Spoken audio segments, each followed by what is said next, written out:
வணக்கம். மொத்த தமிழ்நாட்டு விவசாயிகளுக்கெல்லாம் ஒரு சின்ன ரெக்வஸ்ட் வச்சுக்கிறேன். வெறும் விவசாயத்தை மட்டுமே டிபெண்ட் பண்ணி இருக்க வேண்டாம். சின்னதாக ஏதாவது ஒரு தொழிலை ஸ்டார்ட் பண்ணி பழகிடுங்க.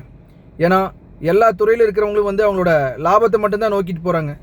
ஆனால் இந்த விவசாயத்துறை மட்டும் பார்த்தீங்கன்னா நஷ்டமடைஞ்சாலும் நம்ம வேறு எதுக்கு போக முடியும், இதுதான் பண்ணணுன்ட்டு திருப்பி அதிலே பண்ணுறதுனால தான் இன்றைக்கி நமக்கு மதிப்பு மரியாதையும் இல்லாமல் போயிடுச்சு.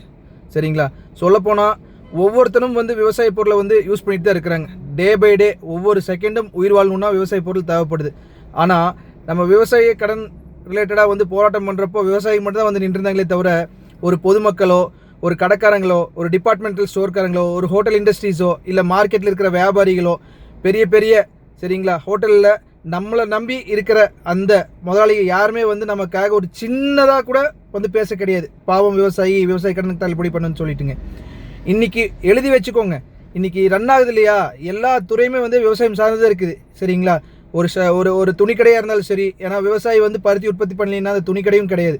அதனால் யாரும் நமக்காக சப்போர்ட்டுக்கு நிற்க மாட்டாங்க. நம்ம புதுசாக ஏதாவது ஒரு தொழில் சரிங்களா ஸ்டார்ட் பண்ணிகிட்டே இருங்க. உங்களால் முடியலையா உங்களோட பசங்க பொண்ணுகிட்டலாம் சொல்லி நல்லா கூகுள் சர்ச் பண்ணி கொடுக்க சொல்லுங்கள். அதே மாதிரி அவங்களையும் எல்லா பக்கமும் சுற்றி பாருங்கள். என்டையர் இந்தியாவை போய் பார்த்துட்டு வாங்க, எந்தெந்த மாதிரியான தொழிலெல்லாம் பண்ணிகிட்டு இருக்காங்கன்ட்டு. 10,000 ரூபாய்க்கு என்ன தொழில் பண்ண முடியுமோ அதை எடுத்து முதல்ல ஸ்டார்ட் பண்ணுங்கள். 1,00,000 ரூபாய்க்கு என்ன பண்ண முடியுமோ அதை எடுத்து ஸ்டார்ட் பண்ணுங்கள். விவசாயி இனி விவசாயியாக இருக்கணுன்ட்டு அவசியமே கிடையாதுங்க. என்னதான் நீங்கள் விவசாயம் பண்ணிட்டு இருந்தாலும் 2035 உங்களாலேயே அது பண்ண முடியாது. காரணம் என்னன்னா, இப்போ நமக்கு தயாரித்து கொடுக்குற அந்த விதைகள் எல்லாமே பெருசாக ஜெர்மினேட்டே ஆகிறது கிடையாது. அதாவது அவங்க அத்தனை காசு கொடுத்து அந்த விதையை நம்ம கொண்டு நடுறோம். ஆனால் அது எல்லாமே நமக்கு செழிப்பான வெள்ளாமை கொடுக்குதான்னா கண்டிப்பாக கிடையாது. அதனால் நம்மளும் அடுத்த துறையை சூஸ் பண்ணிவிட்டு கண்டிப்பாக போய் தான் ஆக வேண்டியதாக இருக்குது. சரிங்களா? 2035 பாலுக்கு கியூ கட்டி